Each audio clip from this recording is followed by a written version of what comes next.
Well, good morning and welcome to Corona Fits here in Blackstone, Virginia, the center of the world. But then you too are at the center of the world. The title of this talk is Corona the Guru. Do you like this hat? Now let me tell you a story about this hat. I'm going to roll it up so I can talk to you, get some air in there. This hat let me start back here, right? Yeah. Okay, this hat, you see that fella on the wall? Yeah. That fella on the wall right there? Shit. What did I do? There we go. Okay, see that fella on the wall there? That's Swami Muktananda. And he was known as the Swami of the hats. Great guru back in the 70s, 60s, and 70s. And I was a follower of Muktananda in the late 70s. Went to India and sold our house. Went to Ganesh Puri, his ashram in India. Took the family, and in 1980, this was the hat he gave me. So and it was my birthday. And so December 15th, and so we left India to come back to the world, and gave me a hat. So he pulled down this. Now he would give everybody a hat. That's why he's called Swami of the Hats. So people would give him hats, and you would think, oh, I gave the guru a hat, and then you'd see somebody walking down the aisle with, hey, that's my hat. So it was like an exchange of hats, of energy. You would give energy to him and he would give it back. It would be like this, you see. And that's basically what a guru is, an energy exchange. So that what you give, you get back in the removal of obstacles. So anyway, the guru removes obstacles. So anyway, this was my hat, and when he gave it to me, I won't pull it again, but he pulled it down like that, and he said, "Oh, it's going to be cold where you're going." So I was coming to Virginia, to Blackstone temporarily, and so I'm still here, and here's my hat, and I put it on my teddy bear, so my teddy bear wears it. I haven't had the occasion to wear it. But now here it is. It's a perfect Corona hat. A perfect Corona hat. So the title of this talk, I just made it up, was Corona the Guru. Now in the practice of Guru Yoga, which is what I guess I've been in, I no longer go to, I don't have a physical guru, somebody I go to. It's kind of like I was done with that stage of my life. Muktananda died in 81 or 82, I think. And my first guru, of course, was Swami Rama, right there, that I met in 1970, and then he died a year after I met him. So I'm not very good. I'm not good luck for gurus. See Ed and die. But anyway, when I came to Blackstone after leaving India with the blessings of the guru, and I had some gurus, these sandals, you ever seen these sandals they're called guru sandals because they're wooden and they have a prong there, and you stick your big toe, you stick the prong up here like that, and you stick it holds like that, very uncomfortable, but they're what you would worship the feet of the guru. Which is a metaphorical ritual tradition in India where you can't see God, but you can see his feet. So you worship the feet. The body of God is inconceivable, is unnameable, unthinkable, but the feet are there. So you can touch the feet, you see. So that's the idea of worshiping the feet of the Lord, is that's the only thing that's touchable. And a massage therapist will tell you that you can contact the whole body in the feet, so it's not that far out. However, so anyway, I had the works when I went to India, and I came to Blackstone, And, well, it was cold here. It was cold. So, metaphorically speaking, it was cold for my great expectations of being having a Siddha meditation center here and being an outpost for Siddha yoga and all of that. You see, all those are my great expectations. So it's too cold here for that. However, here we are with Corona. And I was thinking today, getting back to my other point, when you're into guru yoga, you come to a point where the whole world is your guru. You come to a point where everything is teaching you. The guru is teaching. It's not a person, it's a teaching. It's an awakening. It's a relationship with the world in which the world is constantly teaching you and is constantly awakening you.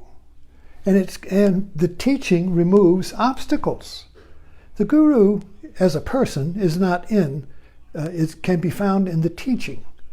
And that's what Buddha said. He said, don't believe me, don't worship me.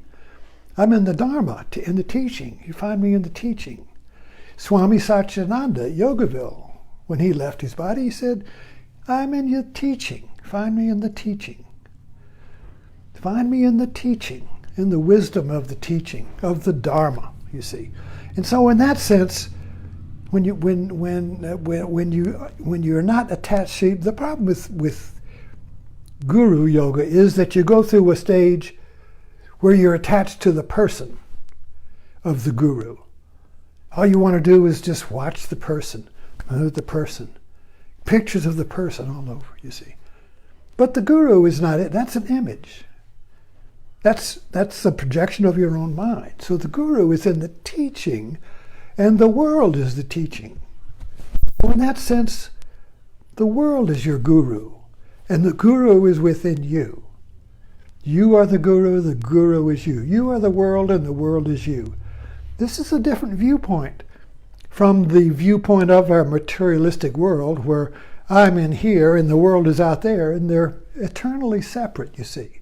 I'm always chasing things, or running, you see. I'm always trying to get unified with the world through products, through relationship, through jobs or whatever. I want this unity with the world, but it's always elusive.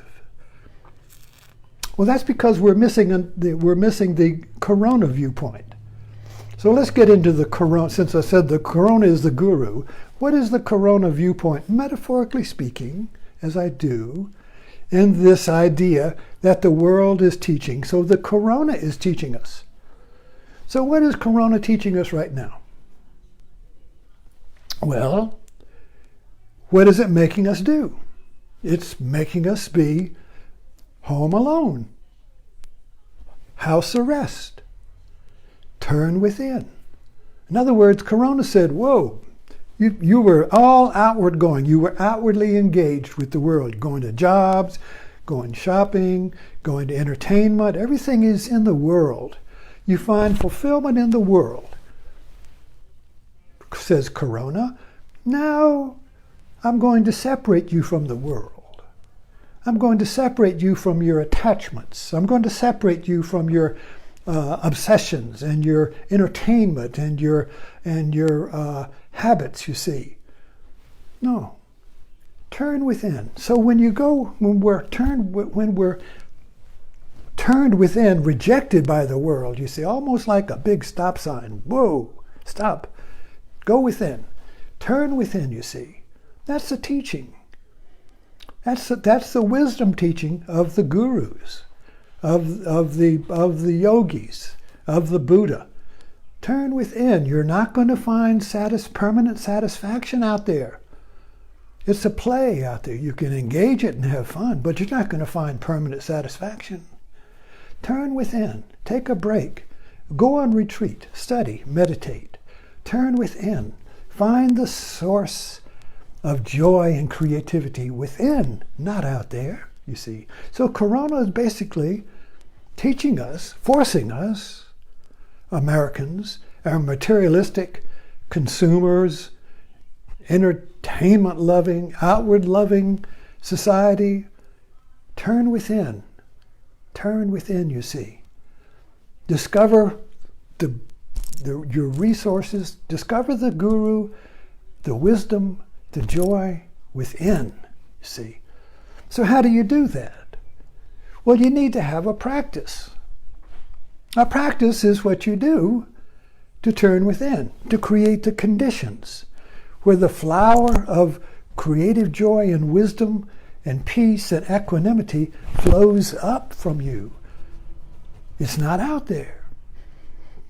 It's not out there, it's within. So you need to, now that you're home alone, now that you have no place to go or things to do to make you better than you are, find some teaching. Listen to Eckhart Tolle tapes. Listen to Christian Murdy tapes. The internet is full of wisdom teachings. Find one that resonates with you. Take a meditation break during the day. Take 15 minutes, 20 minutes, here, there, and sit. And just focus on your breath. And just relax. And let the weary mind just kind of like become pigeons in the park, become the statue. Not that they're going to crap on you, but become still like the statue. And let the thought pigeons fly up. And just be still. And just begin to practice that. Just begin to play with it. It's not going to give you anything, but just play with it. Create the conditions for the mind to still. One of my favorite, this basically is the whole teaching of Buddha and the Guru. So here we are in the world. Here we are running around chasing snowflakes, engaged in the world, looking for happiness and satisfaction, you see. And Corona says, just sit. Stay home. Just be still. And look what happens. All the snowflakes fall, and now clarity comes. Peace comes. Equanimity. Inner joy for no reason. Happiness for no reason begins to rise. See, we all have the problem with our Western culture is that we need conditions to make us happy. We need conditions to fulfill us, Oh, and then the conditions change, and oh no, I lost it, it's gone. Well, all the conditions of America that we have been involved in to either just hang on or to find some meaning in life is all gone, you see. This is a great teaching. So when the world starts up again, it's going to be like that again, but you will have at least discovered the clarity and the inner strength of stillness, and the inner strength of turning within and letting go of the outward moving mind, you see. The inner mind is still. The outward engaged mind is noisy. Bumper cars, you see. It's this, you see. That's the outer world of the mind and the engagement and time. Oh, I haven't got enough time. I need more. I have too much. I'm bored. All of these things here are the sub-effects, the effects of being engaged in the material world. So when you turn within, all of that comes to the stillness. All that turns down to clarity. Then when you go back in the world, you're like a child. It's a playground. It's a playground, an amusement park. Everything is play, creative play. Even the upsets are play, you see. But first you have to discover the stillness within. So anyway, listen to the Corona teaching. Listen to the Corona Guru.